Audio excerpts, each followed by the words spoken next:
काम न कर। मुझे तो लग रहा है डर। सुनहरी मुस्कान, मासूम चेहरा और आंखों में छुपा एक अनकहा दर्द। कैसे एक विधवा फिल्म इंडस्ट्री में कामयाब अभिनेत्री बनकर लाखों जवान दिलों की धड़कन बनी। नीली नीली आँखों के दिल में चल गए। कैसे एक लड़की मुख्यमंत्री के बेटे से शादी करके अपने पति की मौत के बाद विधवा बनकर फिल्मों में एक कामयाब अभिनेत्री बनकर लाखों जवान दिलों की धड़कन बनी। जाने क्यों लोग मोहब्बत किया करते हैं। यह है 1970 के दशक की मशहूर बॉलीवुड अभिनेत्री लीना चंदावरकर, जिन्होंने पर्दे पर सपनों की दुनिया बसाई, लेकिन असल जिंदगी में 2 बार विधवा होने का दर्द सहा।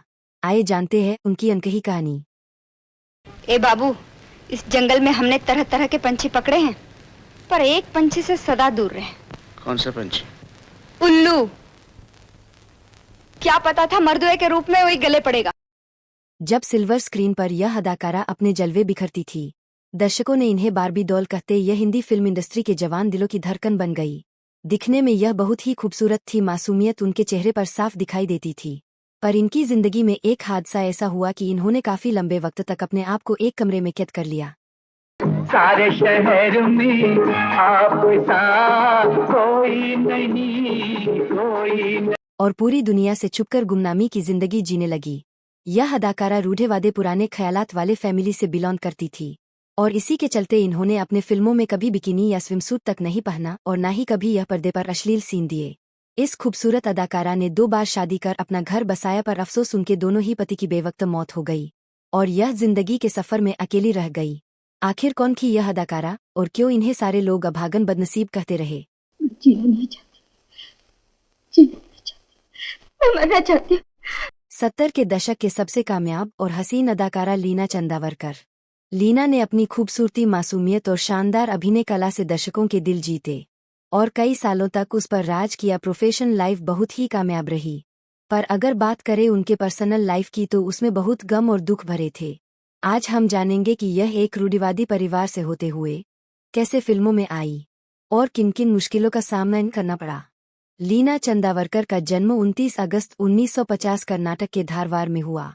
इनके पिता का नाम श्रीनाथ चंदावरकर था और श्रीनाथ चंदावरकर यह हिंदुस्तान के सेवा में लेफ्टिनेंट कर्नल के पद पर थे।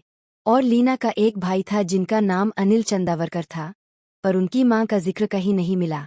लीना के परिवार की आर्थिक स्थिति अच्छी थी, इस वजह से लीना की पढ़ाई लिखाई भी अच्छे से कंप्लीट हुई। इसलिए कि मुझे आपसे मोहब्बत हो गई है। जी? जी, और हो भी क्यों ना, आप में कितनी खूबियां हैं। लीना चंदावरकर के बचपन का एक किस्सा काफी मशहूर है। जब यह स्कूल में थी तो एक बार उनकी टीचर ने क्लास के सभी बच्चों से पूछा कि वो बड़े होकर क्या बनना चाहते हैं और उनके क्या सपने हैं। उन्हें एक बुक में लिखने को कहा।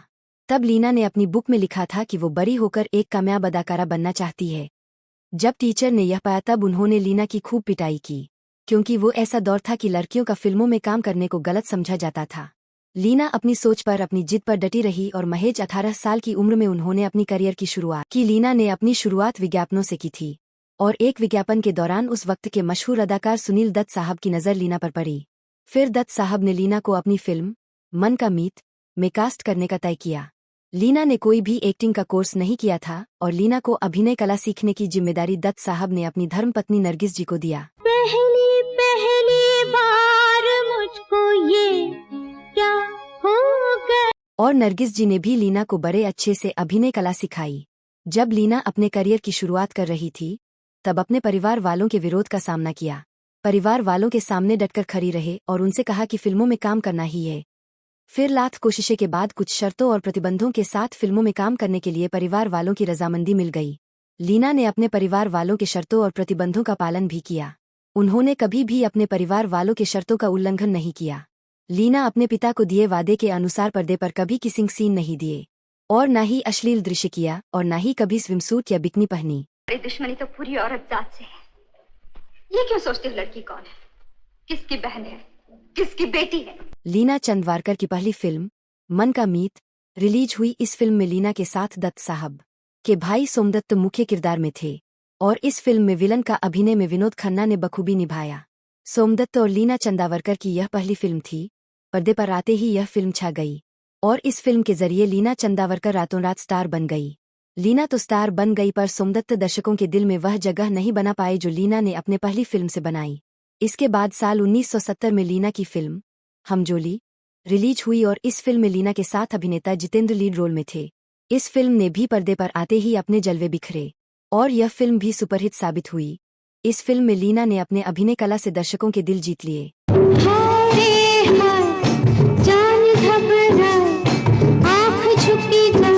1971 में फिल्म महबूब की मेहंदी में अपने अभिनय कला को दर्शाने का चांस मिला और लीना की यह फिल्म भी पहले दो फिल्मों की तरह बॉक्स ऑफिस पर उतना कमल नहीं दिखाई, पर इस फिल्म का गाना जाने क्यों लोग मोहब्बत किया करते हैं आज भी काफी पसंद करते हैं। इसके बाद धीरे धीरे लीना अपने करियर में कामयाबी की ऊंचाइयों हासिल करती गई और धीरे धीरे उन्हें फिल्म इंडस्ट्री में नाम, इज्जत और शोहरत मिला। इसी साल लीना की एक और फिल्म रखवाला रिलीज हुई। इस फिल्म में भी दर्शकों ने लीना के दमदार अभिनय कला को खूब सराहा और काफी पसंद भी किया। इसके बाद लीना ने एक के बाद एक हिट फिल्मों में काम किया, जैसे मन का मीत, हमजोली, महबूब की मेहंदी, रेशम की डोरी, मनचली, बिदाई, घुंध, डाकू और जवान कैद। लीना की पहली शादी 1975 के दशक में गोवा के पहले मुख्यमंत्री दयानंद बंडोदकर के बेटे सिद्धार्थ बंडोदकर से हुई थी। यह शादी अरेंज मैरिज थी। परिवार वालों ने लीना की शादी बड़े ही धूमधाम से की थी और अपनी शादीशुदा जिंदगी में लीना भी बहुत खुश थी, पर उनकी खुशी ज्यादा दिनों तक उनकी जिंदगी में रही नहीं। गया दिन हो गई शाम, जाने दो। शादी के सिर्फ 11 दिन बाद ही सिद्धार्थ को दुर्घटनावश उनकी ही रिवाल्वर से गोली लग गई। उसके बाद घर में एक कोहरा मच गया। इस हादसे से नई नवेली दुल्हन लीना पूरी तरह से टूट चुकी थी, जैसे उन पर गमों के पहाड़ टूट चुके हो। इस हादसे के बाद 6 महीने तक सिद्धार्थ अस्पताल में आध मारे हालत में रहे और लीना दिन रात सिद्धार्थ की देखभाल करती रही। 6 महीने बाद 1976 में सिद्धार्थ इस दुनिया को छोड़कर चले गए। लीना को अपने पति के मौत का गहरा सदमा लगा।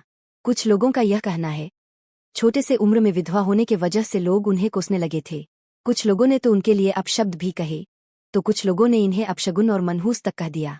अपने लिए लोगों से ऐसी बातें सुन लीना ने लोगों से बातचीत करना बंद कर दिया और अपने आप को सारी दुनिया से अलग कर लिया। जानते हुए भी कि मैं कौन हूँ, मेरा असली रूप क्या है, शायद तुम भूल गए। पार्टी में जाती थी और ना है किसी काम में दिलचस्पी रखती थी, जैसे उनकी सारी जिंदगी उजड़ गई हो। कुछ वक्त बिताने के बाद परिवार वाले दोस्तों ने लीना को तसल्ली देते हुए समझाया कि उनके आगे तो उनकी पूरी जिंदगी पड़ी है और उन्हें हौसला देते हुए कहने लगे कि तुम अपनी जिंदगी की नई शुरुआत करो, अपने आप को संभालो, अभी तुम्हारी उम्र ही क्या है। इस तरह से हौसला देते हुए परिवार वालों ने और दोस्तों ने लीना को इंक्रीज किया। उस वक्त लीना की उम्र सिर्फ 25 साल थी। परिवार वालों और दोस्तों का साथ मिलने के बाद लीना अपनी सारी तकलीफ गम बुलाकर दुखों से बाहर आई और अपनी जिंदगी की नई शुरुआत करने का फैसला करती है और लीना फिर से अपने बिगड़ी हुई जिंदगी को पटरी पर लाने की कोशिश में लग गई। लीना एक बार फिर अपने फिल्मी करियर में वापसी की। लीना के जिंदगी में आए तकलीफ, दुखों और हादसे के बारे में सब बखूबी जानते थे। सबसे अच्छी बात यह रही कि फिल्म इंडस्ट्री में लीना के बहुत से लोगों से जान पहचान हुई थी और उन लोगों में से कुछ लोगों ने मुश्किल वक्त में लीना का बहुत साथ भी दिया और लीना का फिल्मी करियर फिर से पटरी पर आया और वह अपने फिल्मों में फिर से बिजी हो गई। लीना की जिंदगी में आते हैं एक ऐसे शख्स जिसे आगे चलकर लीना ने उनसे शादी कर ली। लीना ने एक इंटरव्यू में अपनी कुछ पर्सनल बातें बताई थी। देखिए, मेरा फुल टाइम जॉब ये था कि जो वो छोड़ गए हैं सुमित कुमार, मुझे जब कोई पूछता आपके कितने बच्चे, मैं कहती 1 दर्जन। तो आप समझ गए कि मैं क्या कहना। लीना ने कहा कि उन्होंने पहली बार उसे जमाने के मशहूर सिंगर किशोर कुमार जी को एक फिल्म के सेट पर देखा था। उस वक्त लीना संजीव कुमार के साथ एक फिल्म में काम कर रही थी। अरे नाराज क्यों हो रही है? दाम बढ़ा के पैसे नहीं बटोरूंगा तो तेरे उस चाहते का वारंट कैसे कैंसिल कराऊंगा? साथ में काम करने के दौरान संजीव कुमार ने लीना को एक कम्प्लीमेंट दिया था कि वह बहुत खूबसूरत और हसीन है और चाहे वह कोई भी हो तुम्हें नजरअंदाज नहीं कर सकता। खास तौर पर किशोर कुमार जी, मैं तो कहता हूँ कि तुम किशोर जी को राखी बांध दो, वरना है तुम्हारे पीछा कभी नहीं छोड़ेंगे, तुमसे शादी करने के लिए तुम्हारे पीछे पड़ जाएंगे। आई उस वक्त मुझे संजीव कुमार की बातों पर यकीन नहीं था, पर कुछ वक्त के बाद जब मेरी पहली मुलाकात किशोर जी से हुई, पहले ही मुलाकात में किशोर जी मेरे सामने शादी का प्रस्ताव रखा आए। लीना ने यह बात अपने एक इंटरव्यू में साफ शब्दों में बताई। उन्होंने कहा कि पहले कुछ देर तक किशोर जी खामोश रहे, उन्होंने कुछ नहीं कहा। फिर कुछ देर के बाद उन्होंने कहा कि वह मुझसे शादी करना चाहते हैं। इस मुलाकात के कुछ दिनों बाद मेरी अपने पिता से किसी बात को लेकर बहस हो गई थी। मेरे पिता मुझसे नाराज थे और उन्होंने गुस्से में मुझे मनहूस और बोझ कहा। मेरे पिता के मुंह से अपने लिए ऐसी बातें सुन मैं बहुत उदास और नाराज हो गई थी। उस वक्त मैं काफी ज्यादा परेशान भी थी। मुझे लगा कि मुझे अपने पिता और घरवालों पर ज्यादा बोझ नहीं बनना चाहिए। मुझे कुछ समझ में नहीं आया कि मैं क्या करूं, और उस वक्त मेरे ख्याल में सिर्फ एक नाम आया, किशोर जी का, क्योंकि उन्होंने मेरे सामने शादी का प्रस्ताव रखा था और मैंने किशोर जी को कॉल करके पूछा कि क्या अब भी वो मुझसे शादी करने के लिए राजी है। तब किशोर जी ने कहा, मैं अभी तुमसे शादी करने के लिए राजी हूँ। फिर इस तरह से हम दोनों की शादी की बात आगे बढ़ेगी। जब लीना किशोर कुमार से शादी करने की इच्छा अपने पिता श्रीनाथ चंदावरकर को बताइए, तब श्रीनाथ जी किशोर कुमार का नाम सुनते ही इस शादी के लिए साफ शब्दों में मना कर दिया। ओ दैया, कितने ढेर सारे पटाखे। देखो बापू, अब के अपनी दिवाली खूब जमेगी। अरे बुधिया! माना इसलिए किया क्योंकि लीना किशोर जी से उम्र में 20 साल छोटी थी और लीना से पहले किशोर जी की 3 शादियां हुई थी। किशोर जी ने पहली शादी रूमा घोष और दूसरी शादी योगिता बाली से टूट चुकी थी और तीसरी शादी किशोर जी ने फिल्म इंडस्ट्री की सबसे खूबसूरत और मशहूर अदाकारा मधुबाला जी से की थी। मधुबाला जी का आखिरी वक्त किशोर कुमार के साथ अच्छा नहीं रहा। किशोर जी इतनी आसानी से हार मानने वालों में से नहीं थे। उन्होंने तय किया कि वह श्रीनाथ चंद्रावरकर के आशीर्वाद के साथ ही लीना से शादी करेंगे। किशोर कुमार जी कर्नाटक के धारवाड़ में स्थित लीना के घर पहुंचे। घर के बाहर बैठकर जोर जोर से गाना गाने लगे। लीना बताया कि किशोर जी ने बहुत से गाने गाए, लेकिन उनमें एक गाना वह था, नफरत करने वालों के सीने में प्यार भर दूं। अपने घर के सामने किशोर जी को गाने गाता देख श्रीनाथ चंदावरकर घर से बाहर आए और किशोर जी को करीब बुलाकर शादी की इजाजत दे दी। इस तरह से साल 1980 में किशोर कुमार और लीना चंद्रावरकर की शादी हुई। शादी के कुछ वक्त के बाद लीना और किशोर के घर एक प्यार से बेटे का जन्म हुआ। लीना ने अपने बेटे का नाम सुमित कुमार रखा। फिर लीना फिल्म इंडस्ट्री से दूर हो गई। लीना से पहले किशोर जी को उनकी पहली पत्नी से एक बैठा था, अमित कुमार, वह भी किशोर जी के साथ ही रहता था। अब लीना से शादी होने के बाद अमित कुमार भी लीना और किशोर कुमार के साथ रहने लगे। पूरा परिवार एक साथ हंसी खुशी से रह रहा था। कुछ सालों के बाद अमित कुमार जब बड़े हुए, तब अमित कुमार और किशोर कुमार जी ने एक फिल्म में स्क्रीन शेयर किया। फिल्म शाबाश डैडी में दोनों बाप बेटे एक साथ में नजर आए। लीना किशोर जी के साथ अपनी जिंदगी बहुत ही खुशी से गुजर रही थी, पर किस्मत ने फिर से यूं बाजी पलटी कि लीना फिर से जिंदगी की राह में अकेली रह गई। लीना और किशोर कुमार का साथ सिर्फ 7 साल का ही रहा। शादी के 7 साल के बाद 1987 में किशोर कुमार जी इस दुनिया चले गए। किशोर कुमार के मौत के बाद लीना और किशोर कुमार की पहली पत्नी के बेटे अमित कुमार और लीना की बेटी सुमित कुमार, यह तीनों पहले की तरह ही साथ में रहने लगे। सुमित और अमित की शादी हो चुकी है और उनके बच्चे भी है। किशोर कुमार के मौत के इतने सालों बाद भी लीना अपने बेटे और अपने बहू को एक साथ एक परिवार में बांधकर रखा है। वह हमेशा पूरे परिवार के साथ ही नजर आती है।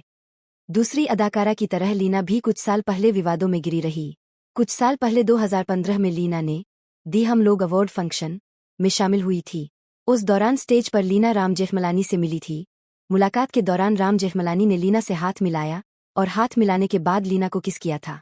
इस घटना के बाद लीना काफी ट्रोल हुई थी और उनकी कुछ तस्वीरों पर काफी विवाद भी हुआ था।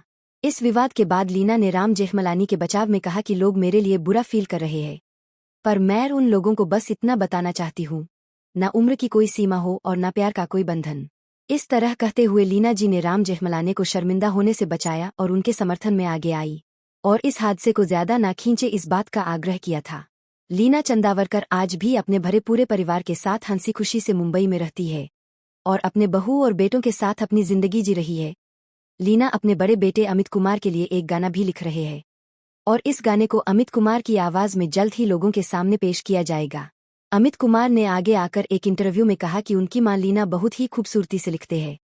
वह एक बहुत ही कमाल की और शानदार लेखिका है। हम आशा करते हैं कि लीना जी जैसी मधुर व्यक्तित्व एक कामयाब महिला की जिंदगी हमेशा इसी तरह से खुशी से आबाद रहे। अपने काम को इसी तरह से दिलचस्पी के साथ करते रहे। हिंदुस्तान की फिल्म इंडस्ट्री में उनके योगदान को याद किया जाएगा और रहती दुनिया तक हमेशा उनके अभिनय कला और उनकी खूबसूरती को सराहा जाएगा। तो यह थी दोस्तों महेश 25 साल की उम्र में विधवा होने के बाद भी फिल्म इंडस्ट्री में अपने अभिनय कला के डंके बजाने वाली खूबसूरत अदाकारा लीना चंद्रावरकर के जीवन का परिचय।